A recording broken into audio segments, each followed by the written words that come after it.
Joining us for this exciting policy review and compliance training, round 2. So if you haven't already, there was a earlier version that covered other policies, and I encourage you to view that on Jack online if you haven't.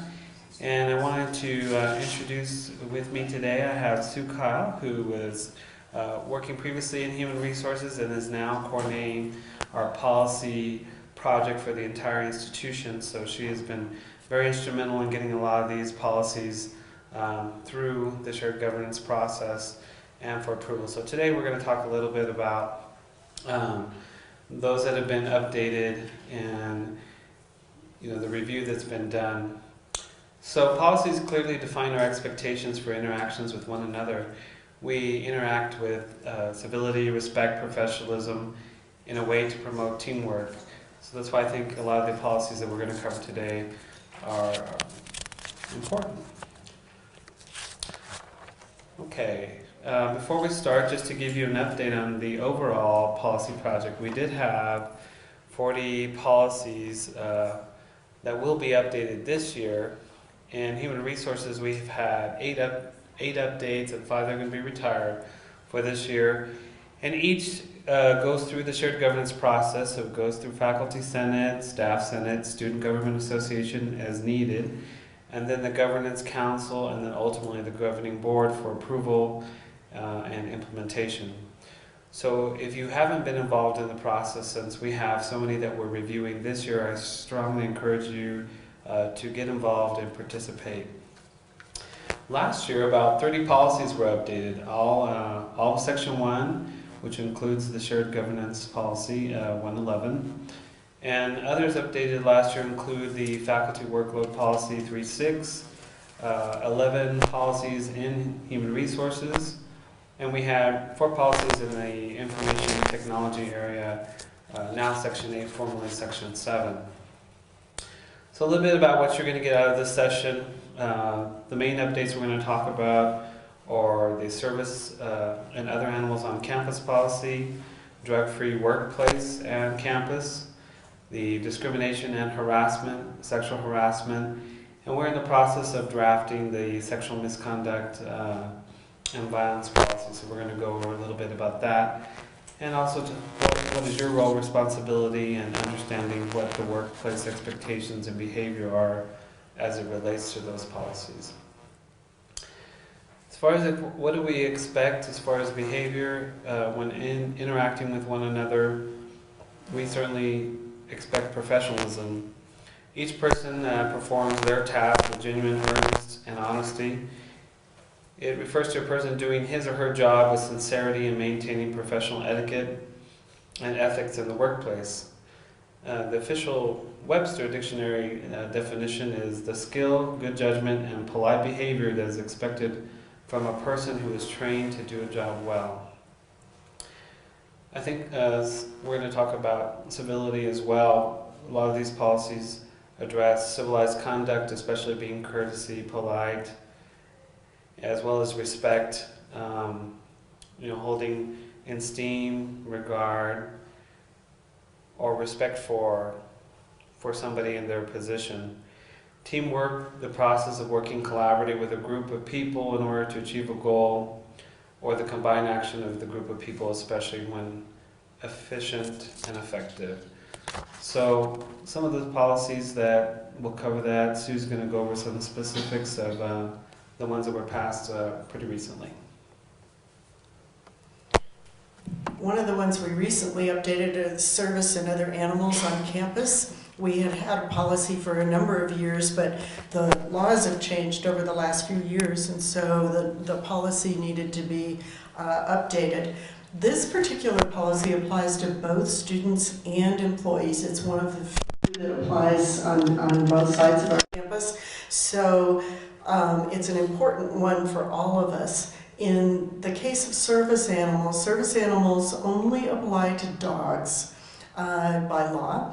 Actually, there is one other category, and that's miniature horses, but that one's still up in the air, and we could make a choice, so we did.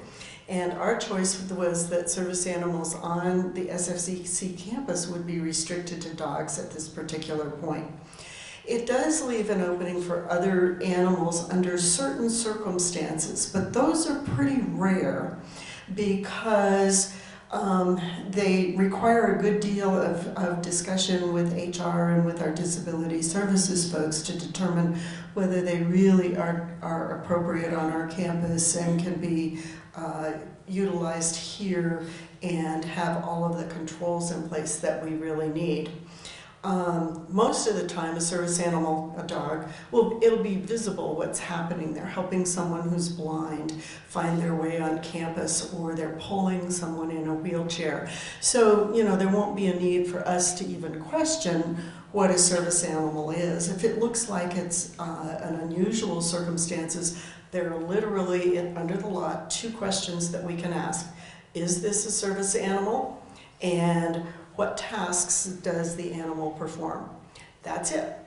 We cannot ask other questions at this particular point. If you have somebody who challenges you on that, simply, you know, just let it go, and to bring it to Human Resources or to Disability Services to help you sort out whether or not it's appropriate. Yes, sir? Does there need to be any documentation if they say it's a service animal? Do they have to have a card, or can they say yes, it's a service animal? They can say yes, it's a service, and for this initial, if it's you or I as a citizen approaching them to ask those questions, then no, they don't have to show you any documentation at that time. If it feels unusual in any way and you want to question it further, simply take it to HR or to Disability Services and let those departments help deal with that. You know, that avoids a lot of confrontation and discomfort that could happen otherwise. We certainly want to have the appropriate animals on campus if they're needed for services. We may restrict access to certain areas. There are some areas where it's unsafe to have an animal in that area, or unsafe to have someone with a particular circumstance in an area, and so we may restrict certain areas and not allow people into those areas. Again, if you have any questions, talk to Human Resources, talk to Dan, talk to Julio, talk to Joanne or someone else who can, someone in the Disability Services program. Yes, ma'am?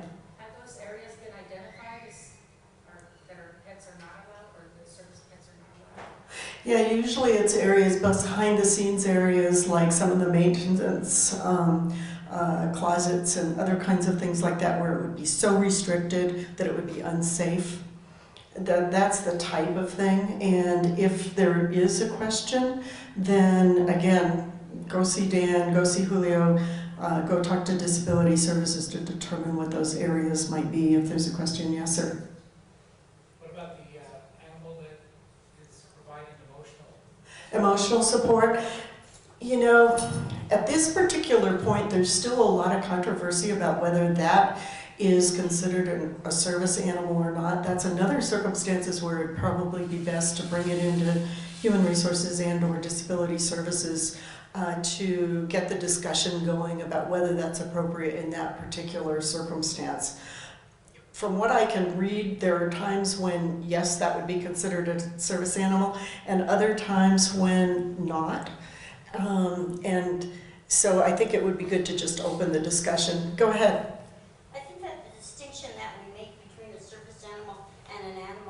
Provides like a comfort animal is the comfort animal we treat like an accommodation. So a request for a disability accommodation. So we very much can ask for documentation of the disability and then the role of that animal in providing them with access to the campus. So that has to be handled through either Human Resources for employees or Disability Services for students. And so when a student tells you that that's their comfort animal, it's not the service animal that we have to let on campus without question, so to speak. It differs a little bit when we're having an event on campus, like a movie or anything where people from the community are coming onto campus, because then we become almost like, instead of Title II under the ADA, which is higher education, we become Title III, which is like a public accommodation at that point. And so it all flips up on its head in terms of what we're allowed to ask, in terms of documentation, and how we handle a service animal versus a comfort animal. So, Which is another reason for us to say, please don't ask any more than the 2 questions that I already gave you, and then turn it over to someone else. Thank you for the clarification, Jill. That was really helpful. Yes, sir. Unfortunately, a lot of veterans who had actual PTSD been given those therapy animals. Yes. Part of their rehabilitation and therapy. Right. So I'm not sure if there's something in there because it's a growing number and I see more and more of it It's happening all over. It's one of the areas that's extremely controversial now, and specifically they have not been included in the law, but there's a lot of lobbying going on relative to that. Again, if you find that circumstance or somebody gives you that answer, get to Jill or to Vaughn or to Dan or to Julio and open that conversation. That would be good. Yes, sir. So this limit of the 2 questions, does it really present a legal risk to the college if more than 2 questions or more than these 2 questions are asked? I mean, how much trouble can... The law is very specific about these are the only 2 things we can ask, period. It's quite specific, and that's the dilemma for us and the reason we want the word about what questions we can ask and under what conditions, because it is so restrictive under the law. you know, I think very much the student and the employee has a right to their privacy, and so we can't just be sort of asking all kinds of questions about their disability and their sort of functional limitations related to that. That's why the 2 questions, you don't say like, what's your disability? You have to say, what role does this animal play, or what tasks do they perform, I think is the actual language, and that's all we can ask. Right. So there are a couple of exceptions to the idea of service animals on campus. Those are dog obedience classes, which we still teach, and so you will see dogs on campus for dog obedience classes, and also for other educational purposes. And when I was asking that question of the faculty senate, the answer was, well, we might want to bring a hawk in so that our students could draw the hawk. And under those circumstances, because it's specific for an education or instructional purpose, then it is allowed on campus. So, and usually, there's prior approval for that. That gets a little fuzzy because the prior approval is usually, yes, you're teaching a drawing class, you can bring whatever is appropriate for that drawing class. So that's where we are with service and other animals on campus at this particular point. I'm sure this is an area that will continue to evolve as time goes on, but it does help us in areas that we've had in the past where people wanted to bring a whole variety of animals on campus and called them service animals, and we're restricting it to dogs under very specific circumstances. So we are a drug-free workplace in campus. We revised this policy last year and of course talked about it. We want to continue to maintain a drug-free campus at all times, and that includes our workplace. So here are the guidelines. Our policy is that we do not tolerate substance abuse, and we want to remain a drug-free and alcohol-free workplace. I lump alcohol and drugs together and just call them drug-free workplace, but that may be my own preference. There is an annual notification required under one of the Acts, Clary Act, if I remember correctly, and you will receive this on or about the 1st of October. It outlines not only the policy itself, but if you are working with someone who is having a problem or you're having a problem yourself, you have opportunities for getting help, and this outlines how you can do that. It also defines what is drug abuse, what do we define as drug abuse. So you'll get that on or about the 1st of October. If you want to see it before that, it's attached to policy 4-17 on JAC. It's labeled as procedures, if I remember correctly, so you can look at it at any time you would like to. There's lots of training and awareness going on campus about drugs and alcohol and appropriate usage and that kind of thing, and certainly pay attention and take advantage of those. We do not want illegal drugs on campus. So, of course, the question that came up last year was, well, what about medical marijuana? Well, we're subject to both the state laws and to federal laws. Since we accept funding for a variety of grants and for tuition aid, we are subject to the federal laws, and under federal law, marijuana is still illegal. So marijuana is not allowed on campus. We want to be sympathetic to those people who are taking medical marijuana, but we will ask them to imbibe off campus and not on campus here. The other question that comes up is other kinds of prescribed drugs, and saying, you know, the rule there, of course, is that if whatever it is that they're taking may impair their ability to do their job or to be an effective student, then we need to help them through that process and remove them from campus if that's appropriate. On the other hand, if they're taking a legally prescribed medication and it's not affecting their ability to be a student or an employee, then certainly they can take it here on campus. Don't want alcohol except for, and of course we actually generate alcohol here in our biofuels program, and occasionally we will serve wine or beer at various events. Those require the specific written approval of the president in order for that to occur. So if you're going to have a special event at which you might serve alcohol, get in touch with Randy right away so he can give you the approval. If someone appears impaired, and you know, whatever that is defined as, they're different than you would expect them to be. Hey, if you're on campus, certainly contact the security office, which is trained in dealing with these kinds of situations, or come to the Office of Human Resources, because they can help you work through that particular issue, get the person off campus if that's appropriate, or make sure that they get a ride home so they aren't driving impaired, other kinds of things like that. So that's how we would like you to deal with situations where we have someone who appears impaired when they come to work or come as a student. Are there any questions on that? Okay. Let's talk about discrimination and harassment. Discrimination and harassment, of course, are illegal, and we prohibit it on campus because that's not the way we want our campus to run. We want people to be treated with respect and civility and not be harassed or discriminated against in any way. There are a whole bunch of federal and state laws that apply in these particular situations. The newest one that I've added today is the Violence Against Women Act of 2013. It's part of the Clary Act and got revised. And then SAVE is the other portion of that. What does, Jill, what's SAVE stand for? Sexual Assault and Violence Act, I think. Okay, thank you.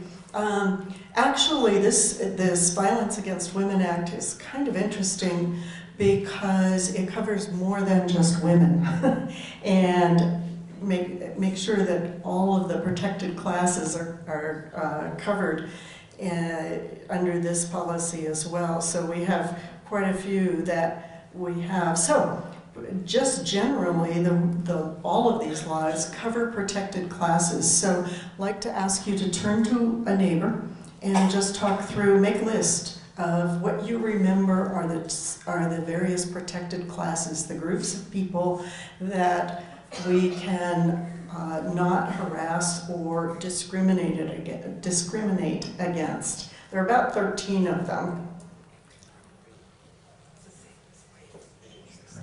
Yeah.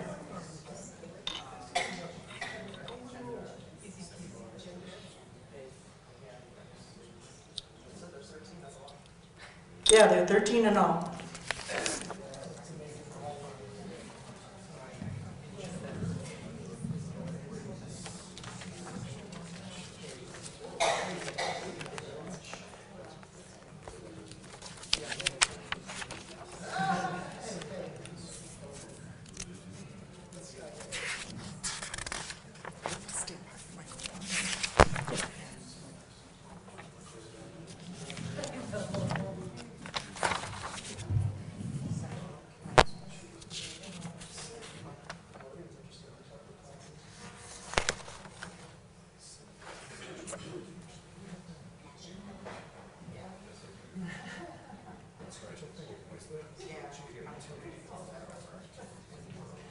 Everybody got a list? It's a short list.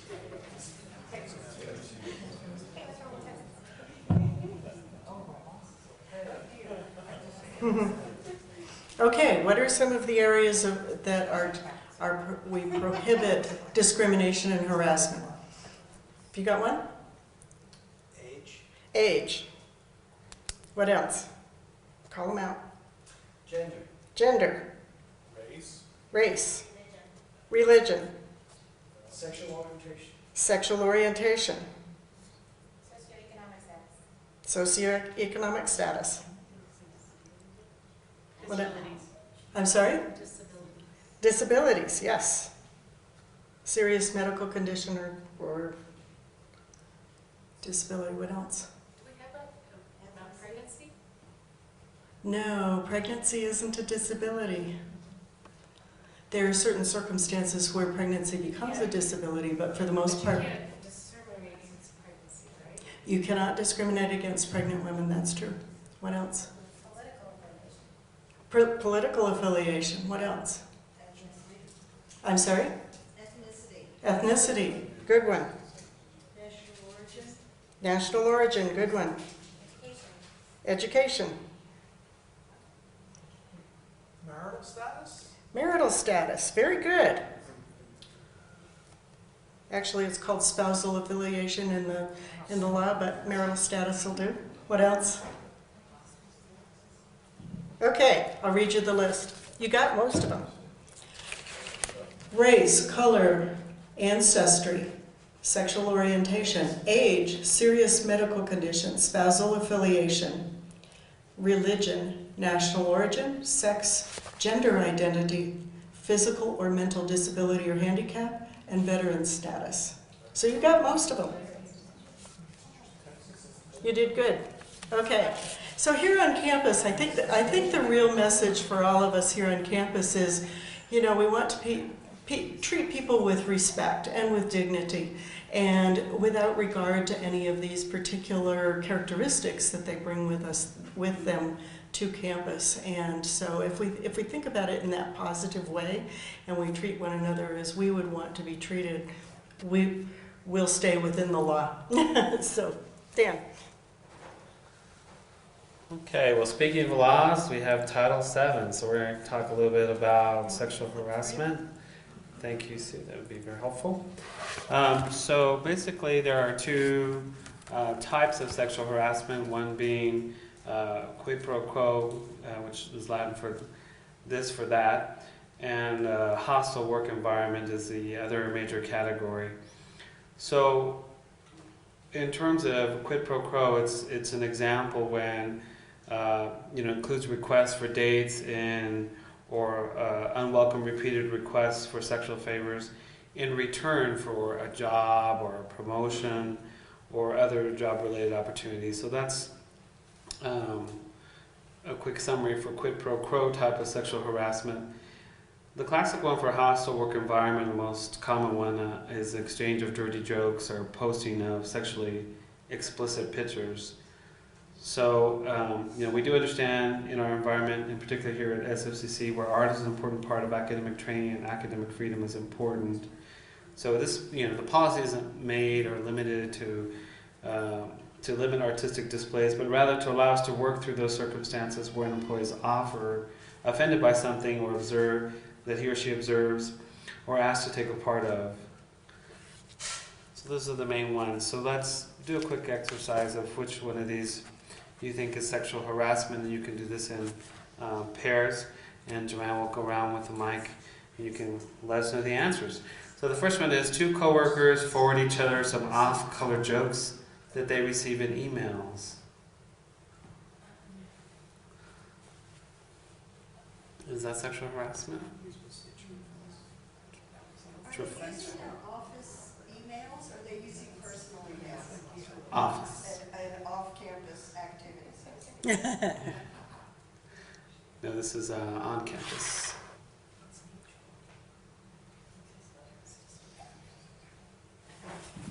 hostile work environment, depending on the recipient's definition. Yes, absolutely correct. So in this one, since they're both participating, engaging, maybe they're not offended by the joke, but most likely it's not the wisest thing to do, because at some point one may be offended by the other's joke when it wasn't, intended that way. So it's how the individual perceives what they're receiving in their email. The next one is an employee has asked another coworker out twice and has been refused. Today this employee texts the other to ask them for a lunch date. Is it sexual harassment? Yes. And so clearly the recipient has clearly stated they're not interested. Get the hint. I'm not interested. So the third time, that is definitely considered harassment. Okay.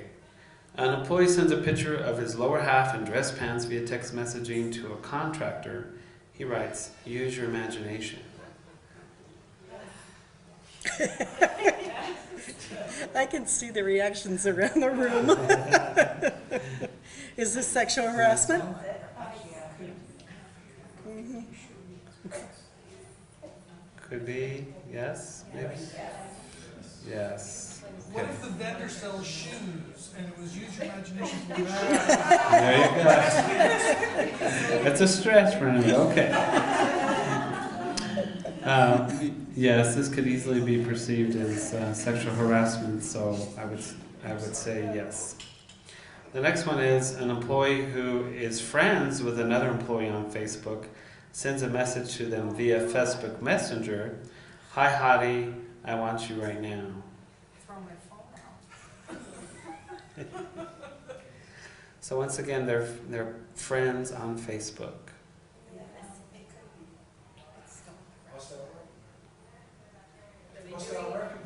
Hostile environment. Yeah.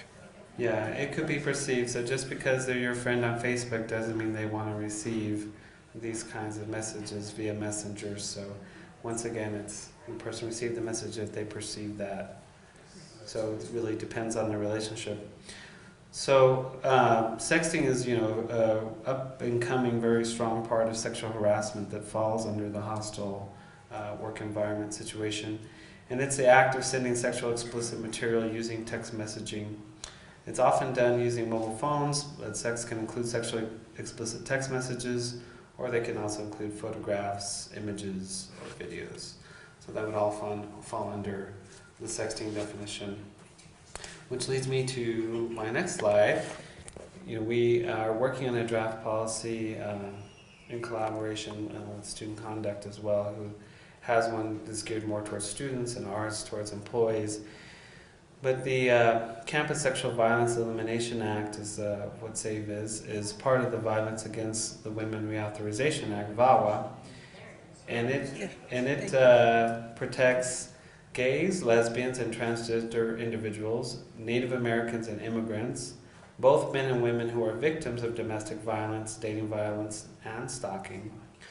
It also amends the Clery Act, which requires us to focus on campus safety and report the crime statistics on campus.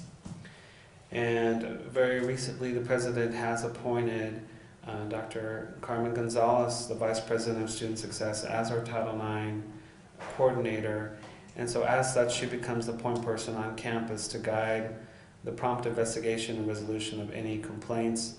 And she will involve HR, the Associate VP for Academic Affairs, and her role as Chief Student Affairs Officer, Jill, is a key contact person for that, and campus security and others as appropriate to investigate and resolve the issues. SSC does conduct prompt and impartial internal investigations and resolution, as well as we encourage the victims to file complaints with campus security as well as law enforcement. So does anybody have any questions of what would be included in this and what wouldn't be included? No? Okay. So it's important that it expands the categories of reportable hate crimes to include those based on gender identity and national origin. So that was a significant change. So who can be affected? It's all employees at all levels, students, customers, and they may be a victim, a member of the same sex, those targeted as victims, whether they're just a bystander or witnesses and third-party observers. So all of them can be affected by discrimination or harassment, including sexual harassment and misconduct. So as employees and leaders, it is important for us to be sensitive to situations that could lead to discrimination and harassment and ensure that those changes are made so that it doesn't happen on campus. So we're going to take a little bit of time to talk about what we can do, how can we prevent sexual misconduct or harassment. So if you could turn to your neighbor and develop some ideas, and then Joanne will walk around with a mic, and if you'd share this with us about what are some ideas we can do for the preventative side.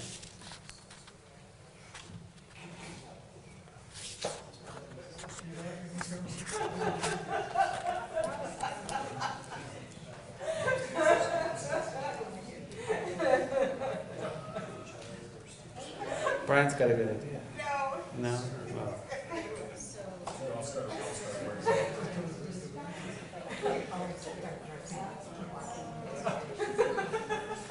Anybody have some ideas what we can do about prevention?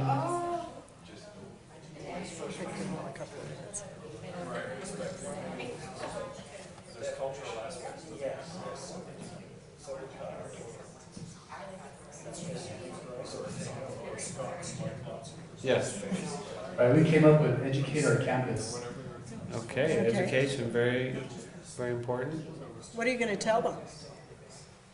What are you going to tell our campus? We need to tell the campus what sexual misconduct is, what harassment is, what the elements are, and the perceptions of it, and also the consequences of it. Good. Thank you. I think one of the things that we need to help the students understand is sort of what's normal behavior. That it isn't normal to get 75 text messages while you're in your biology class asking you where you are, what you're doing, you know, call me, text me, you know, from their boyfriend or significant other. That's not normal behavior, that's harassment, that's, you know, and just all that kind of norming that we can do for our campus would be, I think, really helpful and appropriate. Thank you, Jeff. There's some issues that involve cultural differences with respect to people's behavior and so on, and so any kind of open discussion of that kind of thing. You know, are the Scots different from, you know, the French in terms of personal space and all that kind of stuff? I think would merit discussion. Okay. It's a good Great. And instructors having guidelines as to at what point they would either try to intervene or to use the security. We have Mr. Pitt to have security come to the space to intervene on behalf of everyone in that space. That's good to know. Okay, all good suggestions. Thank you. What else do we have? One more over here.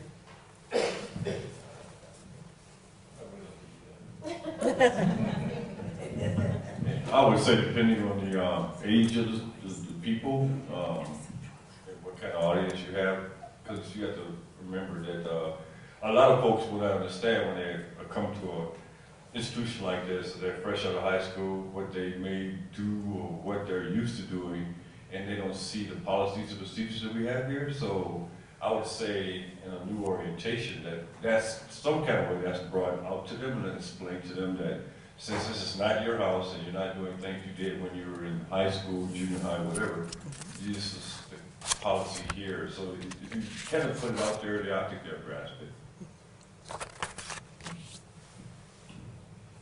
Who else? Anybody else? Okay, well, I think there's, all of us can help maintain a campus free of sexual harassment and discrimination. Certainly some of the things that we can do are, you know, to foster respect for everyone and protect your rights by providing a clear statement of Santa Fe Community College's position, To conduct yourself professionally and with civility in all situations. Know and comply with policies and procedures. If you experience or observe sexual misconduct or sexual harassment or other discrimination or harassment, please report it immediately. Immediately also report any complaint received or any incident observed to your manager, to myself, the Executive Director of HR, or anybody else in Human Resources. Julio Arizmendi is also trained to handle these situations, or any other member of the management team. You should also be available to be part of the investigation. Maintain the confidentiality and the anonymity of the situation as much as possible. And also, most important, I think, is to support the victim through the process, to be supportive as we go through the investigative process. So the next thing I want to talk about is, retaliation when somebody comes in to make a complaint or to file a report. Retaliation is a negative decision or action based upon whether they an appeal or a complaint they've done, if they're participating in an investigation, or opposing discriminatory or harassing practices. What it isn't is having a simple performance discussion, your annual performance discussion, seeking clarification, or expressing a perspective. That isn't considered retaliation. So we have two policies that relate to this: employee concerns and complaints and employees' corrective action. But I wanted to make sure that everybody understands the difference, and so the nuances of timing are the critical piece in ensuring an action is not a reaction to a complaint or appeal.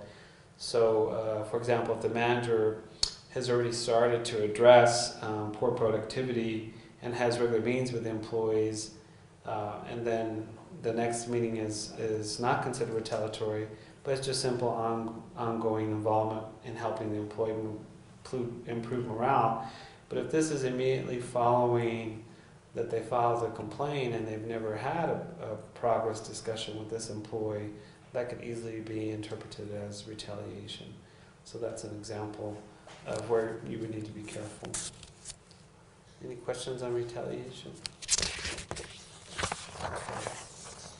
So in conclusion, basically I think what we've discovered today is what the managers expect are very similar to what employees expect. They expect appropriate professional behavior, clear expectations, and accomplishment of the expectations, compliance with policies and procedures, and just simple respect and teamwork.